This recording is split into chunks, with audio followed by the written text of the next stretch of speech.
Olá, eu sou o professor Lucas Neto. Sejam bem-vindos a mais uma aula do curso Apocalipse, os sinais de esperança. Hoje nós vamos estudar a aula de número 12, que tem como título Olhai, Vigiai e Orai. Introdução da lição.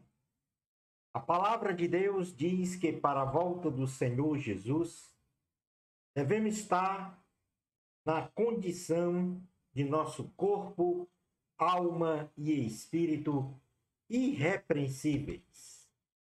Nesta lição, explicaremos o que significa olhar, vigiar e orar, aguardando a volta do Senhor Jesus. Identificaremos as virtudes da prática do amor de Deus. Entenderemos o que é ser cheio do Espírito Santo. Finalizando o nosso estudo, compreendendo que não devemos ser dominados pelas concupiscências da carne, vivendo em espírito e servindo sempre fielmente ao Senhor.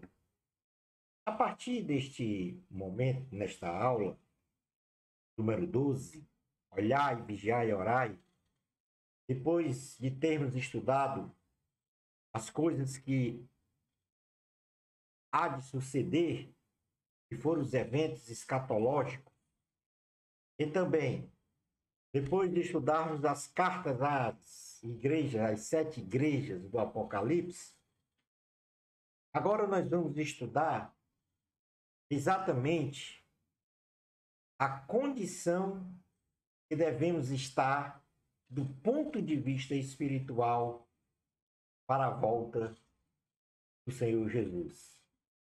Em outras palavras, nós estudamos que nós não sabemos o dia nem a hora. O Senhor Jesus virá a este planeta, arrebatar a sua igreja. Mas devemos e sabemos que pode ser a qualquer momento. E neste caso, nesta situação, nós devemos estar preparados para a volta do Senhor Jesus. E estar preparados significa estar na condição de corpo, alma e espírito irrepreensíveis para a volta do Senhor. Na primeira carta aos Tessalonicenses, capítulo de número 25, versículo 23, diz assim a palavra do Senhor: o mesmo Deus da paz vos santifique em tudo, e o vosso espírito, alma e corpo sejam conservados íntegros e irrepreensíveis na vinda de nosso Senhor Jesus Cristo. Fiel é o que vos chama, o qual também o fará. Portanto, para a volta do Senhor Jesus, no evento escatológico do arrebatamento, todos nós cristãos temos que estarmos preparados para esta volta. E como é? Então, urge a pergunta: e como é estar preparado? Como é estar preparado para a volta de Jesus? É o que nós vamos aprender nesta lição. Item número 1 da lição: a segunda vinda de Jesus narrada em Marcos. O evangelista Marcos, para a volta de Jesus Cristo, com o objetivo de arrebatar a igreja da terra, diz que esse evento pode se dar a qualquer momento. Se será à tarde, ou à meia-noite, ou ao cantar do galo, ou se será pela manhã, só Deus sabe. E será de forma repentina, iminente e inesperada, sem sabermos nem o dia e nem a hora. O evangelista ainda menciona que para este espetacular evento do arrebatamento, todo cristão deve olhar, vigiar e orar com uma notória ênfase para a ação de vigiar. Então vamos ler aqui o Evangelho de Jesus, segundo escreveu Marcos, capítulo 13, versículos 32 ao 37. Diz assim a palavra do Senhor: Olhai, vigiai e orai, porque não sabeis quando será o tempo. É como o homem que, ausentando-se do país, deixa sua casa, dá a autoridade aos seus servos, a cada um a sua obrigação, e ao porteiro ordena que vigie. Vigiai, pois, porque não sabeis quando virá o dono da casa. Se à tarde, se à meia-noite, se ao cantar do galo, se pela manhã, para que, vindo ele inesperadamente, não vos ache dormindo. O que, porém, vos digo, digo a todos: vigiai. Tanto aí está. 3 palavras importantíssimas na vida cristã de um servo de Deus. Olhai, vigiai e orai.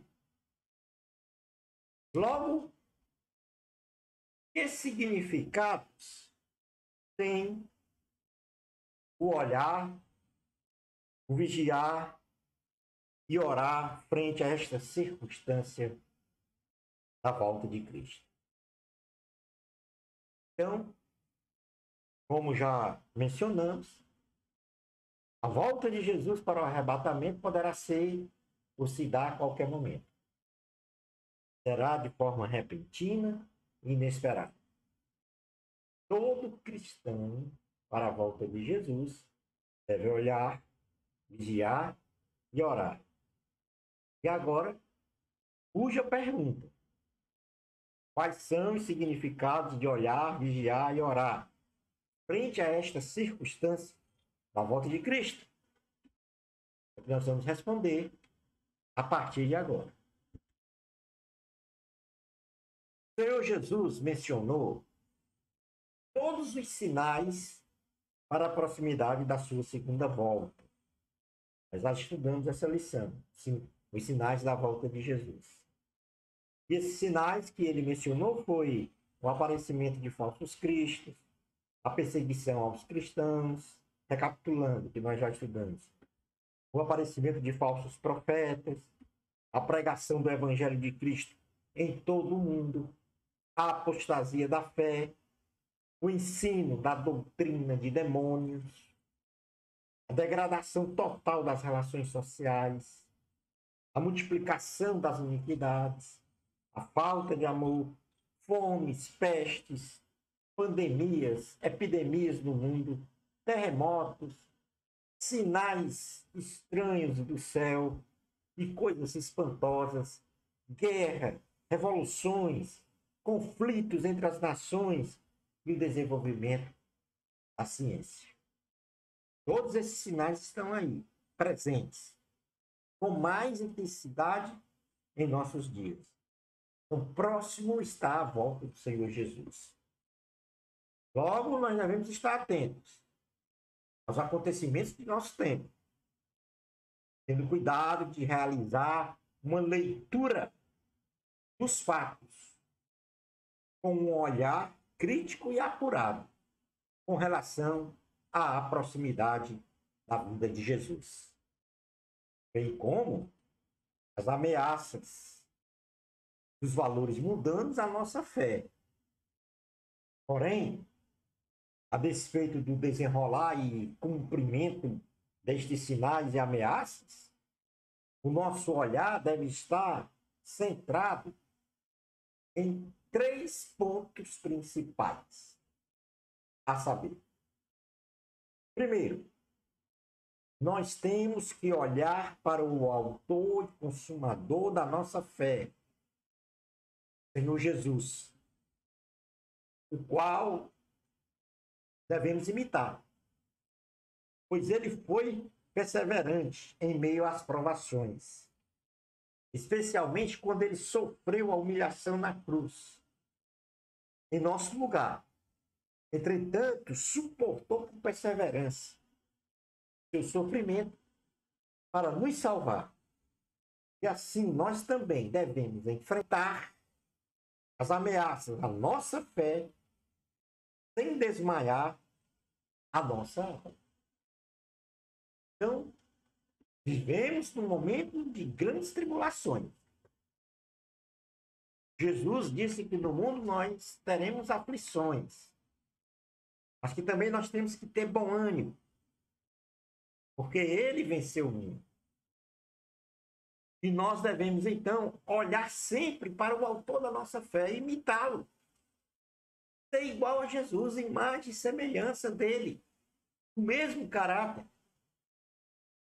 Na carta aos Hebreus, capítulo de número 12, versículos 1 ao 3, diz assim a palavra do Senhor.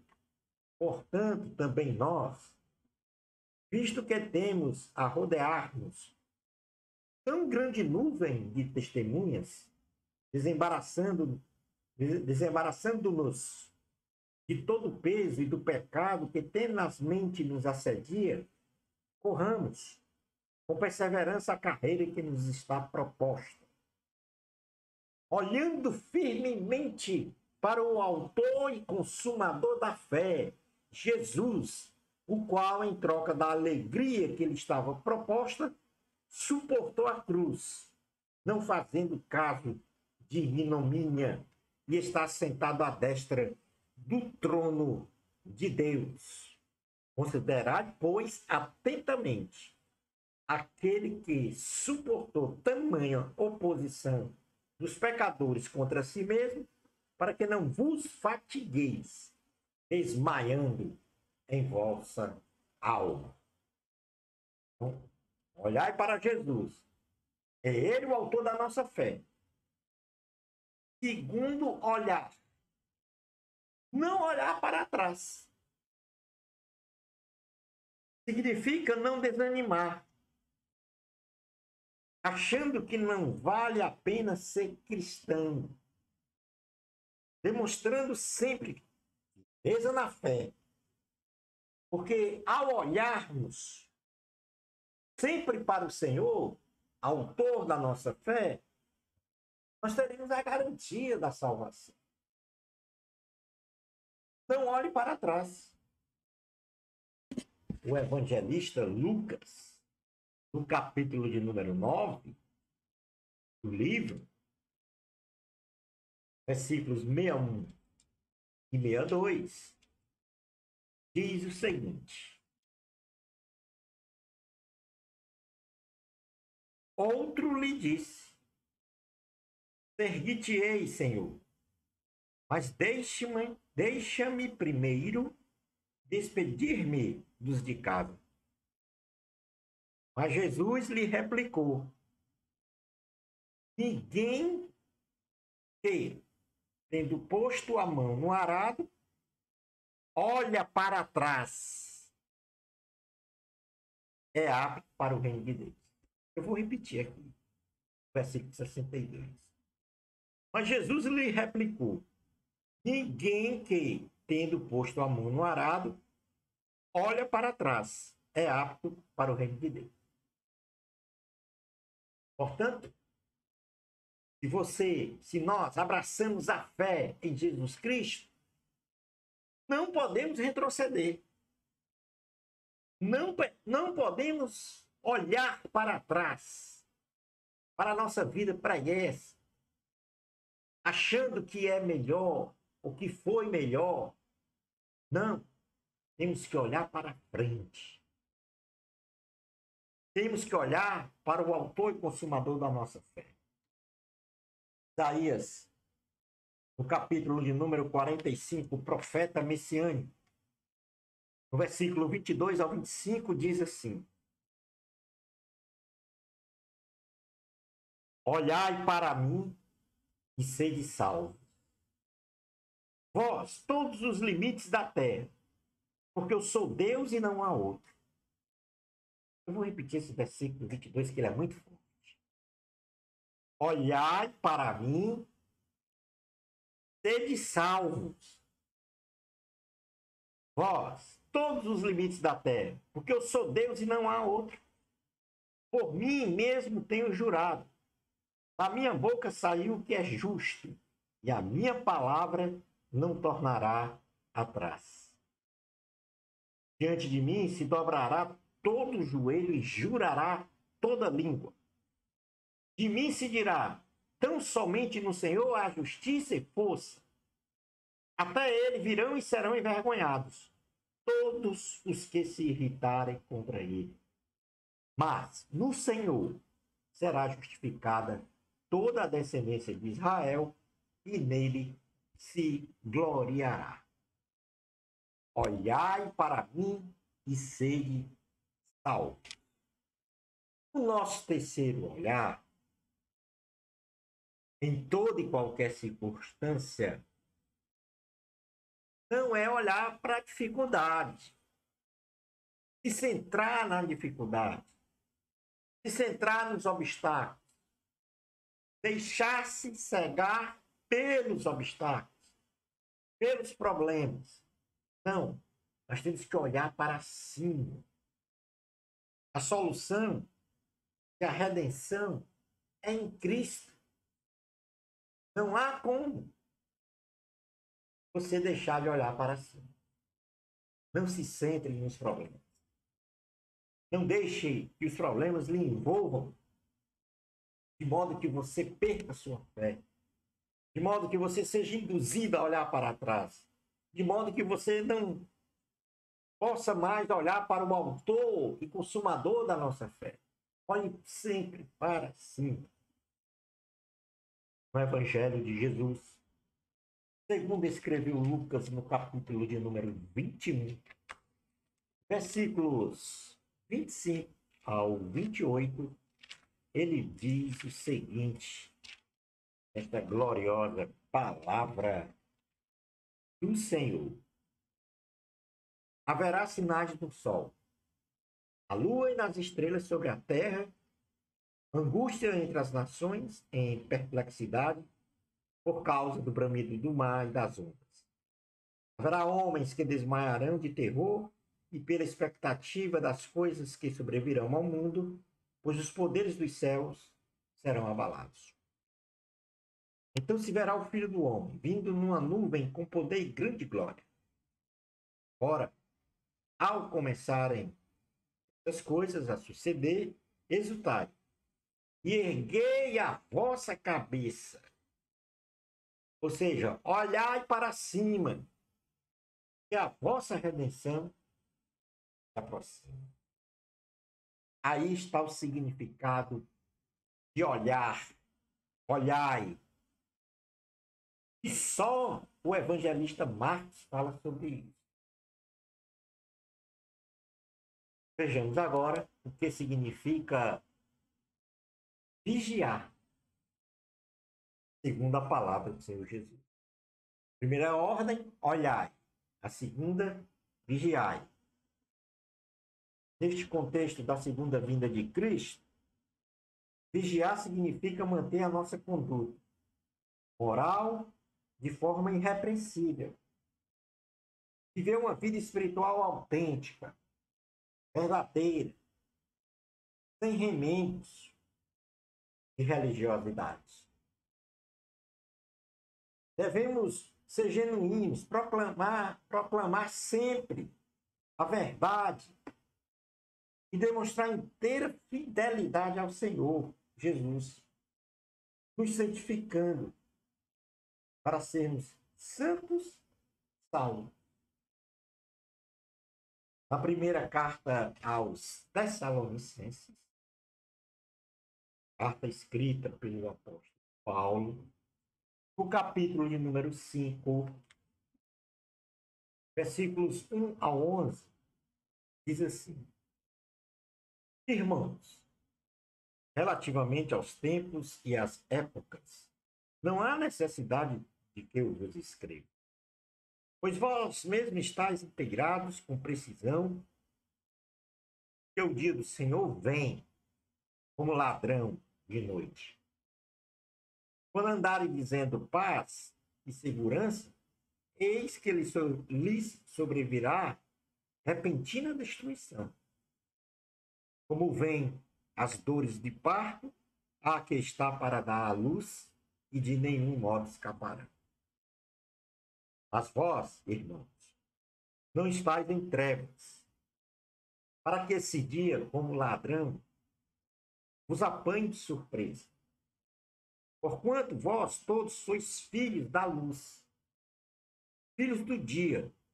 Nós não somos da noite, nem das trevas. Assim, pois, não dormamos como os demais, pelo contrário, vigiemos, sejamos sóbrios. Ora, os que dormem, dormem de noite.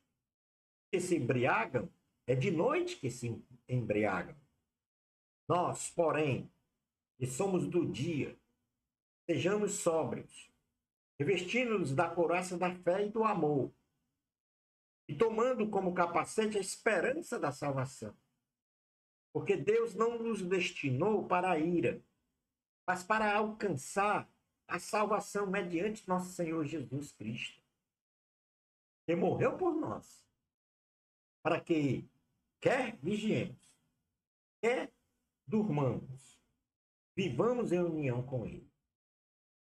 Consolai-vos, pois, uns aos outros, e edificai-vos, respectivamente, reciprocamente, como também estáis fazendo. A necessidade de vigilância espiritual autêntica. Quando dizemos o famoso jargão vigia crente, na realidade, estamos advertindo ao crente que sem santificação jamais veremos o Senhor face a face no reino de Deus. Além de ter uma vida espiritual autêntica, temos que ter uma vida espiritual em santificação, vigiando o tempo todo. E santificação significa separar-se do pecado. E não só isso, mas consagrar-se a Deus. Ter uma relação de intimidade, plena comunhão com o Senhor. Isso é vigiar, santificar-se cada vez mais. Na carta aos Hebreus, no capítulo de número 12, versículo 14, ele vai dizer, a palavra vai dizer, que sem santificação ninguém vê o Senhor. Diz assim a palavra: segui a paz com todos e a santificação, sem a qual ninguém verá o Senhor. Ora, essa vida espiritual autêntica,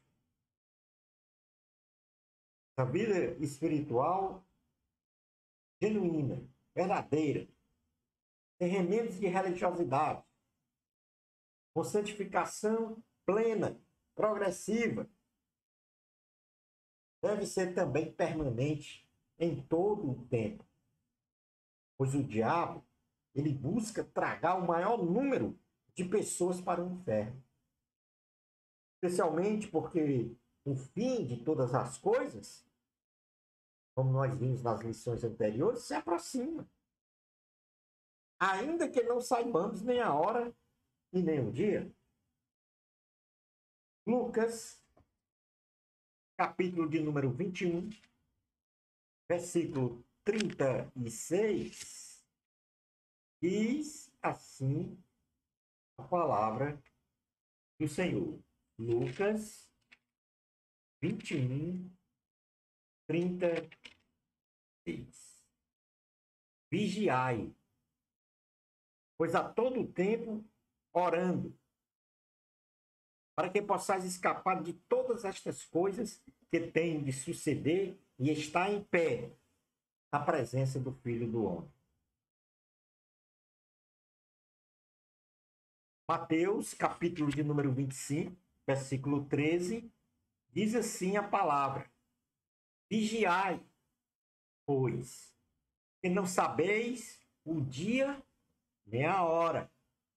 Referindo aqui à volta de Jesus, na parábola das 10 virgens. Na primeira carta de Pedro, capítulo de número 5, versículos 8 ao 9, primeira carta de Pedro, capítulo 5, versículo 8 ao 9, diz assim a palavra do Senhor: Sede sóbrios e vigilantes. O diabo, vosso adversário, anda em derredor, como um leão que ruge procurando alguém para devorar. No capítulo 4, versículo 7, ele diz: Ora, o fim de todas as coisas está próximo. Sede, portanto, criteriosos e sóbrios, a bem das vossas orações. Então, o sentido de vigiar é ter uma vida espiritual autêntica. Ter uma vida espiritual em santificação progressiva, plena. E essa vigilância tem que ser de forma permanente. Permanente. Vigiai. Então, vimos o significado de olhai, significado de vigiai. E agora nós vamos para o significado de orar. A oração, neste contexto falado por Jesus, sustenta o discernimento para olhar e fazer uma leitura dos fatos e dos acontecimentos. Manter a plena vigilância, segundo os preceitos, melhor dizendo, referenciais da Bíblia Sagrada. Abrindo, então, um canal de intimidade com o Senhor. Falando com Ele e, ao mesmo tempo, ouvindo a sua voz. Então, ele fala, esse comentário diz uma, vamos dizer assim, condição progressiva. Você olha para Deus, você vigia um dos preceitos da Bíblia Sagrada, você abre um canal de intimidade com o Senhor quando ora. Quando oramos, achando que merecemos o que pedimos ou que suplicamos, não recebemos de Deus. Nós achamos que temos méritos para receber as coisas de Deus, então a gente não recebe. Porém, quando nos despojamos de si mesmo, quando Deus, pela sua misericórdia, nos atende, então, oremos sempre neste estado, despojado de si mesmo, esvaziado de tudo, de privação de posses, porque em fazendo assim, Deus sempre derramará as suas bênçãos sobre nós, com consequências. Tiago, capítulo de número 5, Tiago, capítulo de número 5, versículos 17 ao 22, diz assim a palavra do Senhor. Tiago, capítulo 5, versículo 17 ao 22. Elias era semelhante a nós, sujeito aos mesmos sentimentos, e orou constância para que não chovesse sobre a terra. E por 3 anos e 6 meses não choveu. E orou de novo. E o céu deu chuva e a terra fez germinar seus frutos. Meus irmãos, se alguém entre vós se desviar da verdade e alguém o converter, saber que aquele que converte o pecador no seu caminho errado, salvará da morte a alma dele e cobrirá multidão de pecados. Então, a oração é fundamental para que estejamos sempre preparados, para que Deus revele a sua vontade para a nossa vida. Agora, se nós não oramos e, ao contrário, murmuramos, quando nós murmuramos, nós estamos orando para o diabo. Então, murmurações é coisa leve, saudável para o ouvido de Satanás. Então, não murmure, ore, olhai, vigiai e orai. Esta é a prontidão do verdadeiro salvo em Cristo Jesus. Tiago, capítulo 5, no versículo 16, ele diz assim: confessai, pois, os vossos pecados uns aos outros e orai uns pelos outros, para serem curados. Esse confessai aqui, pois, os vossos pecados uns aos outros, significa dizer o seguinte: se você tem alguma coisa, alguma mágoa, alguma queixa contra o seu irmão, procura logo reconciliar com ele. Confessa logo para ele que você tem esse incômodo. E aí, nesta reconciliação, estará presente, com certeza, o amor fraternal de Deus. E não só o fraternal, mas o amor ágape, o amor de Deus genuíno. E é esse agora a prática do amor de Deus que nós vamos trabalhar nesta lição. Então vimos que para estar preparado para a volta de Jesus, nós devemos olhar, vigiar e orar. Mas também, enquanto estamos aqui na terra, aguardando o dia do Senhor, este grande momento de consolidação pragmática da nossa salvação, nós temos que praticar o que o Senhor ordenou. E uma prática que ele ordenou é o amor. Mas precisamos compreender qual é a essência do amor. O que é o amor verdadeiramente? Um dos sinais para a volta de Cristo, predita na palavra de Deus, é que o amor esfriará na terra.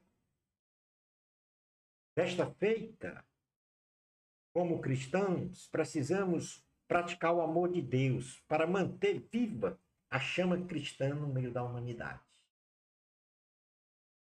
O amor, além de ser um sentimento, ou de ser uma emoção da alma, do ponto de vista bíblico, pode ser definido como um comportamento sacrificial ou sacrificial para com a outra pessoa ou consigo mesmo. Ou seja, é uma completa doação de um ser a outro, sob todos os aspectos, de forma incondicional, visando o bem-estar social e espiritual de todos. No Evangelho de Jesus, segundo escreveu João, nós temos esse modelo bem estabelecido, bem definido, mostrado em toda a sua essência. João, capítulo 3, versículo 16, que diz: porque Deus amou ao mundo de tal maneira que deu seu Filho unigênito, para que todo que nele crê não pereça, mas tenha a vida eterna. Aí a revelação na essência do que é o amor, do que é o amor segundo os fundamentos, as definições bíblicas, as virtudes bíblicas, as qualificações bíblicas para caracterizar um amor de Deus, um amor verdadeiro.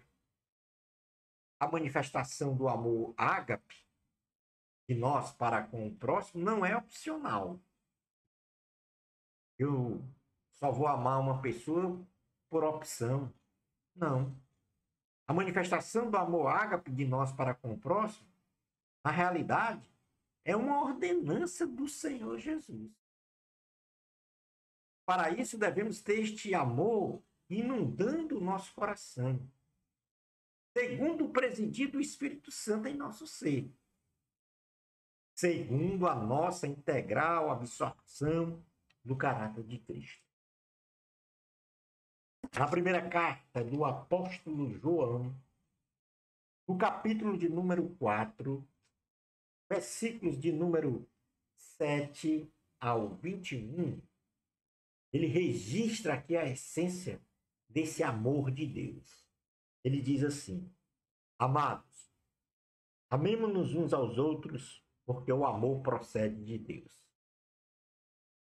E todo aquele que ama é nascido de Deus e conhece a Deus.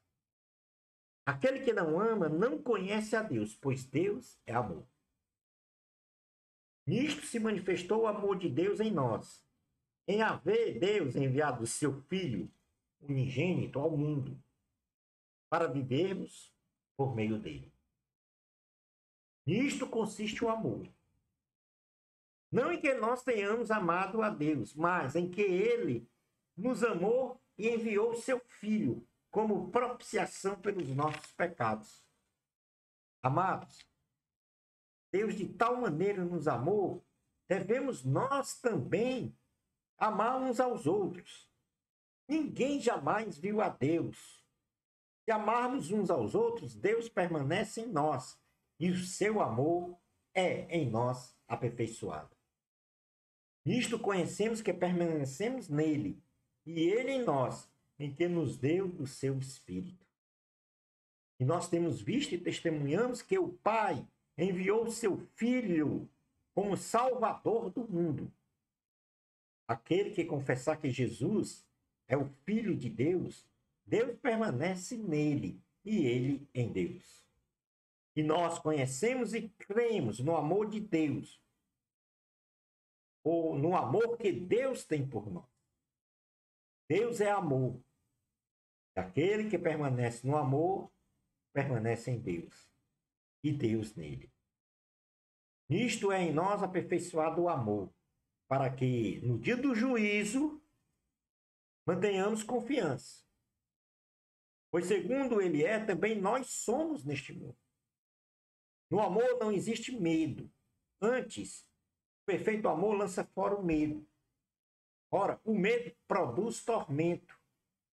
Logo, aquele que teme não é aperfeiçoado no amor. Nós amamos porque ele nos amou primeiro. Se alguém disser amam a Deus e odiar seu irmão, é mentiroso. Pois aqueles que não amam a seu irmão, a quem vê, não pode amar a Deus, a quem não vê. Ora, temos da parte dele este mandamento, que aquele que ama a Deus, ame também a seu irmão. Portanto, aí está uma definição bem clara que é o amor. A essência do amor. Ele não é uma opção que nós temos de comportamento ou de vida. O amor é a ordenança de Deus. Amar ao próximo. Jesus, certa vez, foi interpelado porque perguntaram a ele como era que se resumia a palavra de Deus. E ele colocou em 2 mandamentos. Resumo: amar a Deus sobre todas as coisas e amar o próximo como a si mesmo. Ou seja, toda a palavra de Deus, toda a vontade de Deus, todas as ordenanças de Deus está exatamente nestas 2 ordenanças. Amar a Deus sobre todas as coisas e amar o próximo como a si mesmo. Portanto, não é opção, é mandamento. Ora, mas o que é o amor? Na sua essência. A Bíblia Sagrada menciona, na primeira carta aos Coríntios, capítulo 13, versículos 4 ao 7, as seguintes virtudes para o amor. Então, na primeira carta aos Coríntios, capítulo de número 13, versículos 4 ao 7, ele diz assim: o amor é paciente, o amor é benigno, o amor não arde em ciúmes, o amor não se ufana, o amor não se ensoberbece, o amor não se conduz inconvenientemente, o amor não procura os seus interesses, o amor não se exaspera, o amor não se ressente do mal, o amor não se alegra com a injustiça, mas o amor regozija-se com a verdade. O amor tudo sofre, o amor tudo crê, o amor tudo espera, o amor tudo suporta. Portanto, aqui o apóstolo Paulo aponta as qualificações, as virtudes do que é o amor de Deus. E agora cabe ao cristão entender ou saber se esse amor está nele. E esse amor estará nele se as virtudes do amor de Deus estão no cristão. A partir desta caracterização do amor de Deus que Paulo fez aqui. Então, nesse sentido, eu posso fazer aqui as seguintes perguntas, com base nesse texto. No lugar da palavra amor, eu vou colocar o meu nome, de forma em perguntas. E eu mesmo vou responder em pensamento, em consciência, se essa virtude está em mim ou não. E se não está, eu tenho que orar para o Espírito Santo trabalhar na minha vida e desenvolver essa virtude em mim. Então, por exemplo, o amor é paciente. Então, eu posso fazer a seguinte pergunta: o professor Lucas é paciente? E aí eu tenho que responder: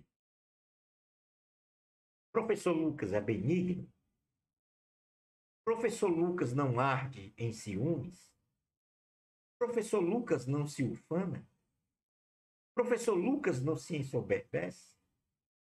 O professor Lucas não se conduz inconvenientemente? O professor Lucas não procura os seus interesses? O professor Lucas não se exaspera? O professor Lucas não se ressente do mal? O professor Lucas não se alegra com a injustiça? O professor Lucas regozija-se com a verdade? O professor Lucas tudo sofre, tudo crê, tudo espera, tudo suporta? E ao responder estas perguntas, eu vou entender, vou confirmar se essas virtudes do amor de Deus estão em mim, aqui definidas pelo apóstolo Paulo. Ser paciente é quem tem o amor divino, que não valoriza o padecer e o sofrimento próprio, não murmura, possui domínio próprio, é prudente e sabe o momento certo de agir. O benigno é aquele que não é cheio de malícias, não tem má fé e não pratica o que é mal, mas pratica sempre o bem e boas obras. O não invejoso é aquele que não cobiça os bens materiais do próximo, não se entristece com o sucesso, êxito e bem-estar dos seus semelhantes. aquele que não se ufana é aquele que não trata com leviandade, não permite buscar egoisticamente o eu, não vai buscar a vaidade, a vanglória, o poder pelo poder, a satisfação pela satisfação. Não se ensoberbece, é outra virtude do amor. Quem tem o amor divino não faz nascer em seu coração um senso de superioridade sobre os outros, não é orgulhoso, não se considera autossuficiente. Outra virtude do amor, não se porta com indecência. Quem tem o amor divino não se conduz inconvenientemente. Ao contrário, segue os bons costumes, demonstra pudor, recato e respeito para com todos. Outra virtude do amor é que ele não se irrita, não se exaspera. Quem tem o amor divino aceita o contraditório de suas ideias, sem irritação. Não se embrutece e agride verbalmente ou fisicamente os seus semelhantes. Pode até se irritar, porém não manifesta sua irritação através do pecado. Outra virtude do amor é que não suspeita o mal. Quem tem o amor divino não se ressente do mal, não faz suposições maldosas contra o próximo, não é preconceituoso e não julga as pessoas pela aparência. Quem tem um amor divino não folga com justiça, não pratica com a injustiça, não folga com a injustiça, não se ressente do mal, não faz suposições maldosas contra o próximo. Melhor dizendo, não compactua com atos de injustiça de qualquer ordem. Ou seja, não folga, quem tem o amor divino não folga com a injustiça. Quer dizer, não compactua com atos de injustiça de qualquer ordem. Mas quem tem o amor divino, o amor ágape, folga com a verdade. Quem tem o amor divino, preserva e defende a verdade e jamais promove a mentira ou o engano. Quem tem o amor divino, tudo sofre, tudo crê, tudo espera. Então, olhai, vigiai e orai. E praticai o amor de Deus, segundo as virtudes que a Bíblia aponta como sendo o amor verdadeiro, o amor genuíno de Deus. É esse aqui. Ora, nós também temos que... Aí estão as virtudes, né?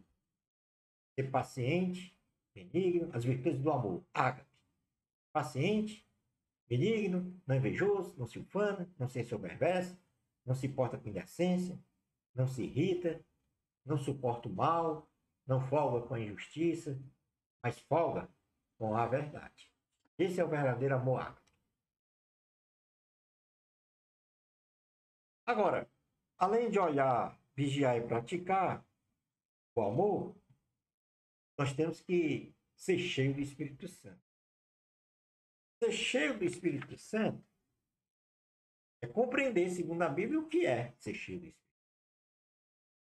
Nosso corpo é templo e habitação do Espírito Santo. E, portanto, ele mora em nosso ser. O Espírito Santo, ele está dentro de nós. E por isso jamais devemos permitir que o nosso corpo seja profanado pelas imundícies do pecado.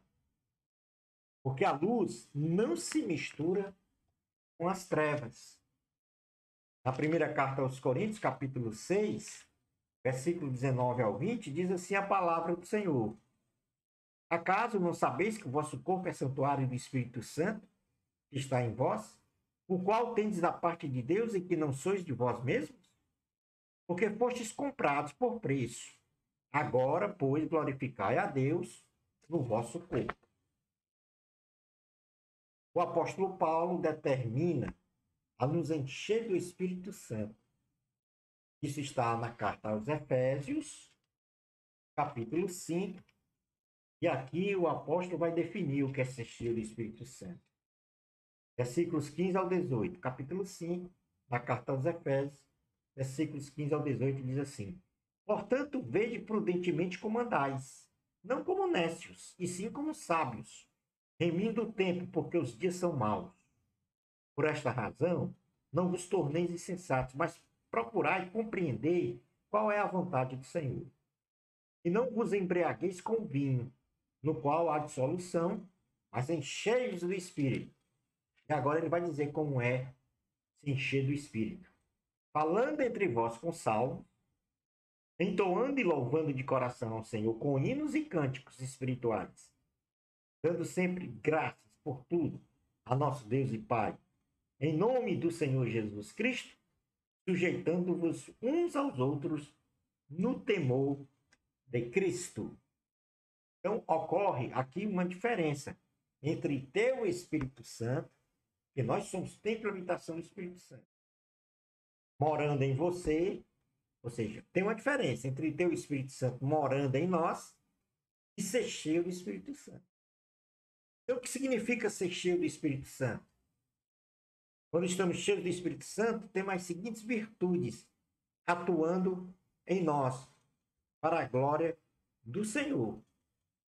E isso, a partir da leitura do versículo 19, desse capítulo 5 de Efésios, que diz assim, ó: falando entre vós com salmo, entoando e louvando de coração ao Senhor, com hinos e cânticos espirituais, dando sempre graças por tudo a nosso Deus e Pai, em nome de nosso Senhor Jesus Cristo. Então, aqui, esses dois versículos, eles resumem o que é ser cheio do Espírito Santo. Primeiro, ensinar. Cheio do Espírito Santo, eu falo de Deus, eu falo sobre o reino de Deus para as outras pessoas com intrepidez, para que todos cresçam na graça e no conhecimento. Ser cheio de Deus, eu manifesto alegria, manifesto de forma permanente uma alegria em no próprio coração, por ser salvo em Cristo Jesus, por sermos filhos de Deus, por saber que teremos uma vida eterna com o Senhor, e por isso cantamos e louvamos, de forma afinada ou não, não importa, ao Senhor, com hinos e cânticos espirituais. Cheio do Espírito Santo, eu estou cheio de gratidão, porque por sermos alegres e felizes, em razão de termos uma permanente comunhão com Deus, somos envolvidos por uma atmosfera de gratidão ao Senhor, nunca demonstrando descontentamento ou murmuração. Agradecemos ao Senhor sempre, por tudo, pois sabemos que Deus está no controle. Humildade.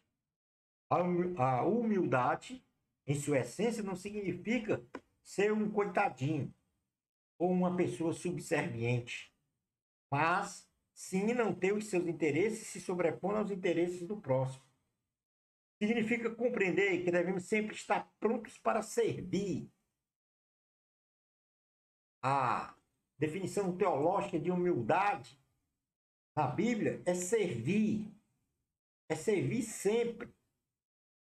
Humildade, em sua essência, é servir a Deus e ao próximo de coração. Porque o versículo 21 da carta aos Efésios, capítulo 5, diz: sujeitando-vos uns aos outros no temor de Cristo. Então aí está. Olhai, vigiai e orai, praticai o amor, seja o tempo todo cheio do Espírito Santo, ensinando, falando de Deus, com alegria permanente, com gratidão no coração e com humildade, serviço a Deus. Então, analogicamente, nós podemos dizer que ser cheio do Espírito Santo é como um jangadeiro que hasteia a vela de sua jangada e o vento, ao soprar na vela, a impulsiona. E esta vai mar adentro, serpenteando sobre as ondas bravias, segundo a direção das correntes de vento. O cristão autêntico tem a sua vida no altar, segundo o presidir do Espírito Santo, realizando sempre a vontade de Deus. Sua vida sempre no altar de Cristo. Não importa a que tempo Jesus vai voltar. Porém, nós temos que estar preparados, moral e espiritualmente, para a segunda vinda, tendo em nosso ser, segundo o padrão divino, uma pureza moral de coração, uma integridade moral ilibada, a manifestação do amor de Deus e ao próximo, e sempre cheio do Espírito. Novamente eu vou repetir. Olhai, vigiai e orai. Praticai o amor de Deus, segundo o que a Bíblia caracteriza como o amor de Deus, o amor ágape. Seja cheio do Espírito Santo. Passemos agora ao item 4 da lição, que fala sobre fidelidade ao Senhor. É outra condição que nós temos que desenvolver até a volta do Senhor. E muito mais no céu. A Bíblia Sagrada apresenta desqualificações inerentes às pessoas que vivem na carne. Ou, no sentido mais claro, as concupiscências, os desejos do corpo. É dominado pelos desejos do corpo. Então, nós podemos classificar essas pessoas que não podem se relacionar com o seu próximo, e muito menos com Deus, as que vivem dominadas pelas concupiscências da carne. Não podem ter comunhão com o Senhor. Precisam da misericórdia de Deus. Precisa abrir o coração para o Senhor. Não existe, a Bíblia menciona 15 desqualificações que são obras da carne. São pessoas que estão dominadas pela carne. Então, o verdadeiro escravo não é aquele que está debaixo da bênção de Cristo. Porque muitos acham que, pelo fato de você abraçar a fé no cristianismo, aí você não pode mais beber, você não pode mais prostituir-se, você não pode mais idolatrar pessoas, e por isso acha que é tolhida de sua liberdade. Ao contrário, o escravo é aquele que está preso a esses desejos. O liberto, o livre, é aquele que está livre desses desejos. A Bíblia registra na carta aos Gálatas, capítulo 5, esses desejos carnais que escravizam o homem, que deixa o homem no domínio da carne, sob o domínio da carne. Gálatas capítulo 5, versículo 19 ao 21 diz assim: Ora, as obras da carne são conhecidas, e são prostituição, impureza, lascívia, idolatria, feitiçarias, inimizades, porfias, ciúmes, iras, discórdias, dissensões, facções, invejas, bebedices, glutonarias, coisas semelhantes a estas, a respeito das quais eu vos declaro, como já outrora vos preveni, que não herdarão o reino de Deus e tais coisas praticam. Então, quem pratica toda essa sorte de pecados, de desejos carnais, está preso escravo do pecado, e não pode herdar o reino de Deus. Ora, o que é prostituição? É manter relações sexuais ilícitas, sob a forma de remuneração. O que é impureza? É realizar condutas pecaminosas, ter pensamentos cheios de iniquidades. Ou seja, pensamentos de tudo que é contra Deus. Lascívia é manter condutas ultrajantes, despertando em outrem desejo sexual. São pessoas que mostram as silhuetas corporais, contornos, os desenhos de seu corpo, para que outro tenha um desejo sobre ele. Isso é lascívia, isso é pecado. Idolatria. Adorar ídolos. Adorar algo ou alguém no lugar de Deus. Idolatria, ela não está voltada a você adorar imagens.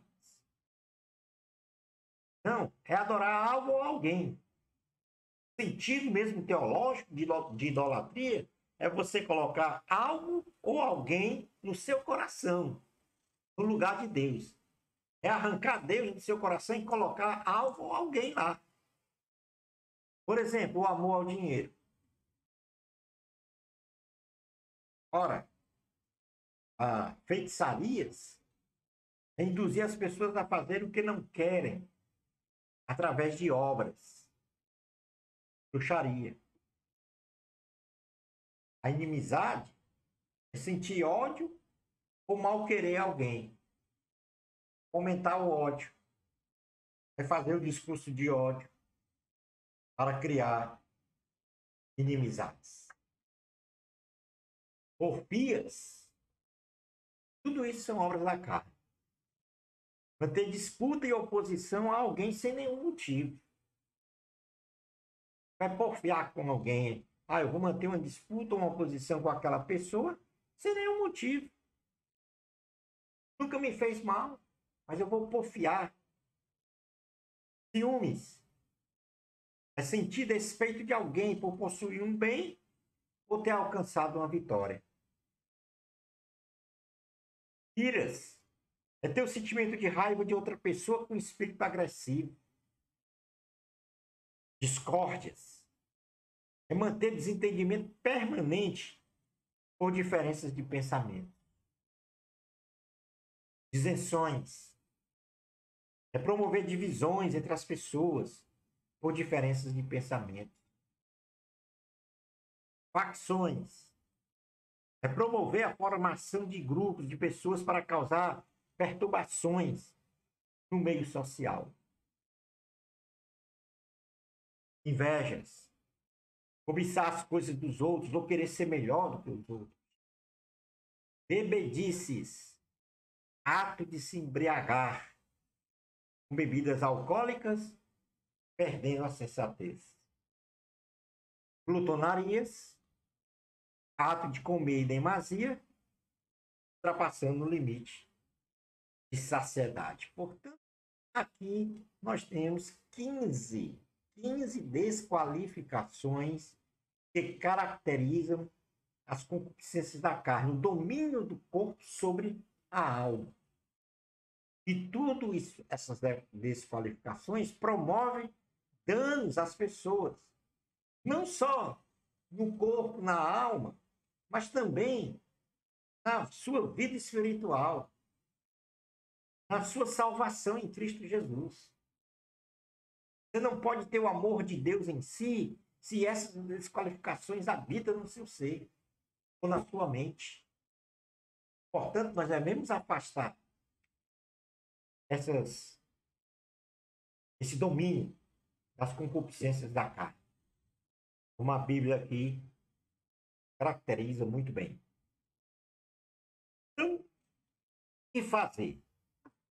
Já dissemos que para esperar o Senhor Jesus, os eventos escatológicos que aí estão à frente, nós temos que olhar, vigiar e orar.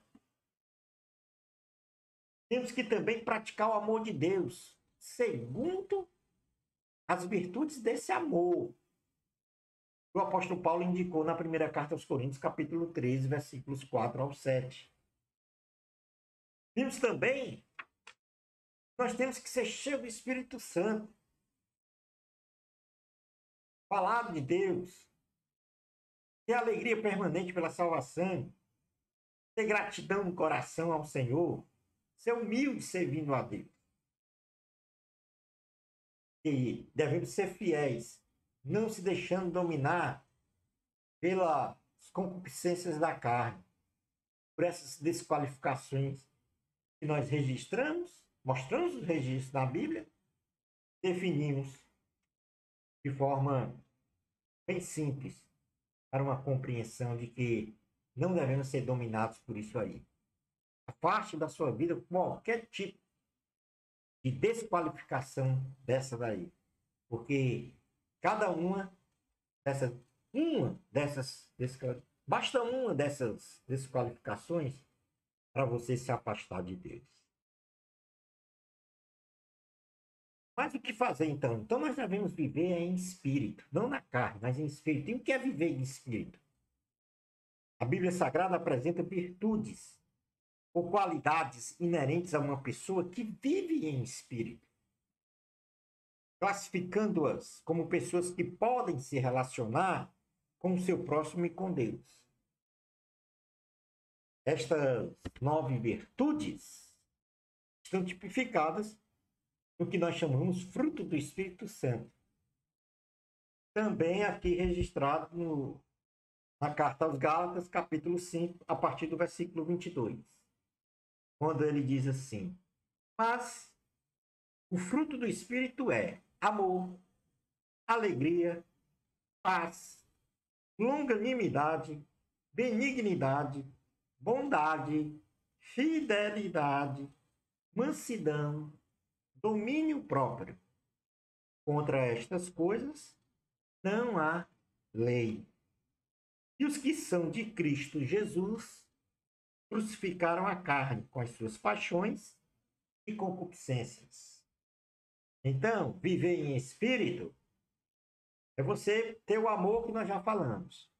O amor, ele é uma virtude do fruto do Espírito. E aqui cabe uma explicação, para que não haja confusão.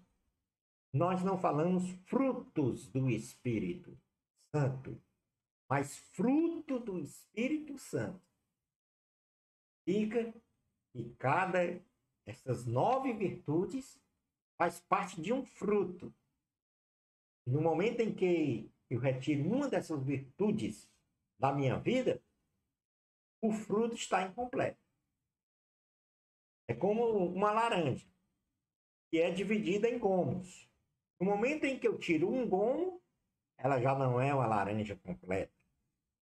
Precisa ter aquele gomo para ser uma laranja completa. A mesma coisa, viver em espírito é ter o fruto do Espírito Santo em você, com estas 9 qualificações. E a primeira delas é o amor que nós já falamos, o amor de Deus. É o amor incondicional. É o amor capaz de amar até mesmo próprios inimigos. O Senhor Jesus Cristo, ele falou isso. Que vale, né? Você amar a quem você gosta, né? A quem é seu amigo. Você tem que amar ao inimigo. E aí é duro isso. Pela razão humana, é impossível.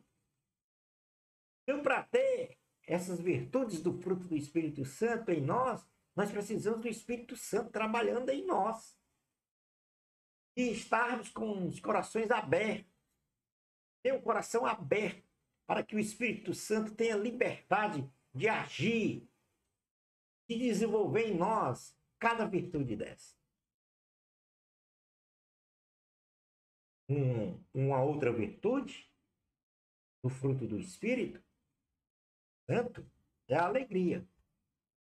É a alegria que independe das circunstâncias, sejam boas ou ruins, que vivemos. Sendo esta alegria de caráter permanente, por ter sido alcançado pela graça da salvação em Jesus Cristo. Terceira virtude de viver em Espírito Santo é ter paz. É a paz caracterizada de forma tridimensional. Na dimensão vertical, paz com Deus.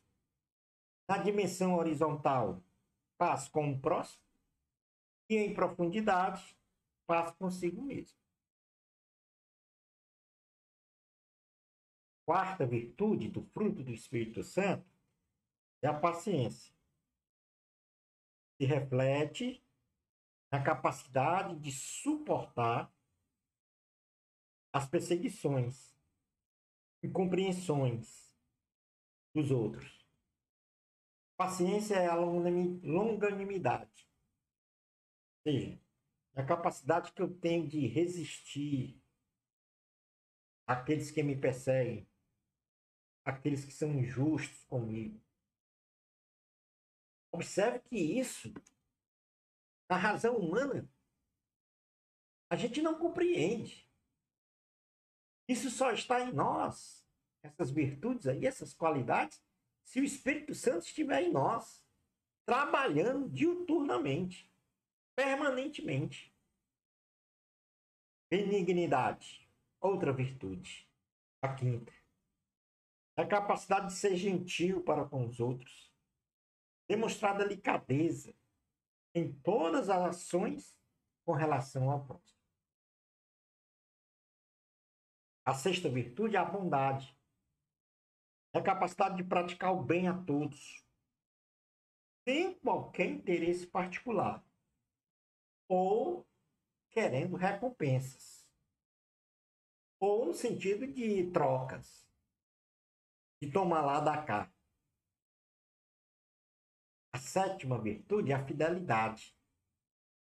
E aí, esta virtude mostra através dos atos e práticas do cristão o ser fiel a Deus e ao próximo, independente das circunstâncias.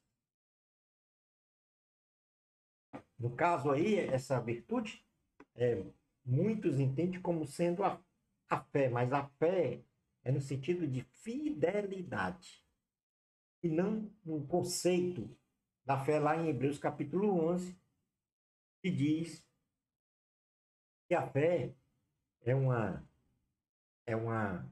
é ver uma realidade materialmente colocada que ainda não existe.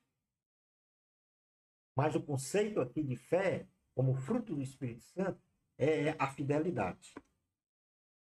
Como oitava virtude, nós temos a mansidão.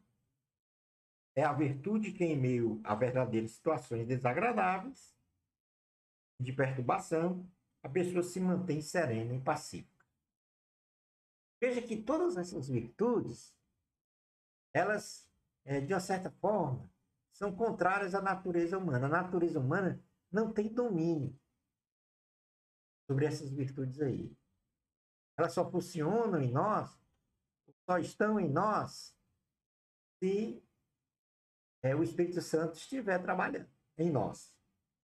Porque é dele que emana todas essas virtudes. E por último, como nona virtude, nós temos o domínio próprio, que é a virtude de controlar as paixões, ou seja, as paixões da carne, ou evitar palavras e atos que não corroboram com a vontade de Deus. Portanto, aí são 9 virtudes que compõem o fruto do Espírito Santo. E não basta eu ter uma ou outra. Eu só tenho amor, alegria e paz, mas não tenho paciência, não tenho domínio próprio, não tenho bondade nem mansidão. Então você não tem um fruto disso. Você precisa das 9 virtudes em você. Em todo o tempo que você estiver professando a sua fé, na sua conduta ética, na sua conduta moral, no seu comportamento, aonde você estiver. Portanto, essas virtudes só virão se a sua vida estiver sendo presidida pelo Espírito Santo. Repito, só virão se o Espírito Santo só se desenvolverá em você, se o Espírito Santo ter a liberdade de agir na sua vida, no seu coração, para que tudo isso esteja nas suas ações.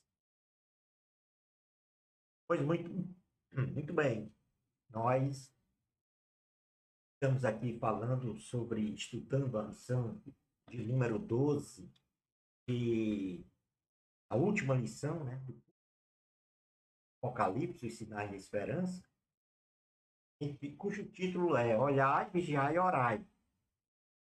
Fica o sentido de estarmos preparados para a volta do Senhor, que está bem próximo. Já estudamos as lições anteriores. Realmente, sinais da volta de Cristo, o arrebatamento. Coisas importantes. E nós falamos aqui que para estarmos preparados, temos que olhar para o autor e consumador da nossa fé. Não podemos olhar para trás, para trás. Temos que, em toda e qualquer circunstância, de obstáculo, olhar para cima. Temos que vigiar, tendo uma vida espiritual autêntica, verdadeira, sem remendos de religiosidade. Temos que vigiar se santificando cada vez mais, no sentido de não pecar e estar sempre consagrado a Deus, ter intimidade com o Senhor. Temos que estar com esta vigilância de forma permanente. Para estarmos preparados para a volta de Cristo, temos que orar. Porque quando oramos, nós falamos com Deus e Deus fala conosco. Não podemos murmurar, porque murmurando, estamos orando para Satanás, para Deus. Em seguida do olhar, vigiar e orar, fundamental na nossa vida cristã na Terra, praticar o amor. O amor ágape. Esse amor tem virtudes. Esse amor tem qualificações. Caracteriza o amor verdadeiro. O amor não é sentimento. Não é só sentimento, como muitos pensam. O amor também é comportamento. Esse comportamento, ele se materializa quando somos pacientes, como somos benignos, quando não temos inveja do próximo, quando nós não nos amamos, nem nos ensoberbecemos, quando a gente não se importa com decência, quando a gente não se irrita e deixa essa irritação se consumar por meio de atos, quando a gente não suspeita o mal, quando a gente não folga com a injustiça, ou quando a gente folga com a verdade. Esse é o amor, o nosso comportamento segundo o amor de Deus. Ora, praticando o amor, nós não podemos de forma nenhuma se deixar levar pelos domínios. Nós devemos ser cheios do Espírito Santo, melhor dizendo. Depois da prática do amor, nós devemos ser cheios do Espírito Santo. Falar de Deus. Ter alegria permanente, independente das circunstâncias. Ter gratidão no coração pela salvação em Cristo. Ser humilde. Também, nós temos que ter fidelidade ao Senhor. Não devemos ser dominados pelas concupiscências da carne. Não devemos estar realizando com prostituição, com impureza, com lascívia, com idolatria, com feitiçarias, com inimizades, nem tampouco com porfia, ciúmes, iras, discórdias, direções, facções, invejas, bebedices e glutonaria. A fidelidade ao Senhor perpassa por a gente viver em espírito. E para viver em espírito, nós temos que ter o fruto do Espírito. E esse fruto tem qualidades 9 que devem ser integrais na nossa vida. Nesse sentido, o amor, a alegria, a paz, a paciência, a benignidade, a bondade, a fidelidade, a mansidão e o domínio próprio. Por último, nós devemos servir a Deus. Quando estamos em comunhão com Deus, sempre somos renovados dia a dia. Iluminamos o mundo e o mundo enxerga Jesus em nós. Quando servirmos a Deus, purificamos o ambiente que vivemos, afugentando toda espécie de impureza e de corrupção moral e espiritual à nossa volta. Quando servimos a Deus com alegria e gratidão, nós contagiamos a tudo. Contagiamos a tudo e a todos. Com o significado da mensagem da salvação do Evangelho de Jesus Cristo. Nós pregamos a salvação em Jesus Cristo. Quando servimos a Deus com alegria e gratidão, geramos em nossos relacionamentos o amor de Deus e agimos a nossa fé. Quando servimos a Deus com alegria e gratidão, aí nós desejamos a volta de Cristo. Essa é toda nossa expectativa. A nossa esperança garantida, a volta de Cristo para buscar a sua igreja. Então, na aula de hoje, nós tivemos uma visão bem clara que nós devemos estar preparados para a volta de Cristo. Para não sermos pegos de forma despreparada. E perpassa por tudo isso que nós falamos. Nesse sentido, nós vamos concluir esta aula, concluir também o nosso curso, Apocalipse, Sinais de Esperança. Somente pelo presidir do Espírito Santo em nossas vidas é que podemos enfrentar vitoriosamente as mais diversas situações de dificuldades e de aflições. Mas, sobretudo, nesta condição, estaremos preparados moral e espiritualmente, esperando a segunda vinda gloriosa de nosso Salvador e Senhor, Jesus Cristo. Vivemos em espírito, andemos também pelo Espírito, até a volta do Senhor. Shalom Adonai. Bênçãos especiais de Jesus para você. Amor a Cristo. A glória é de Deus. Até ao nosso próximo curso, se Deus permitir.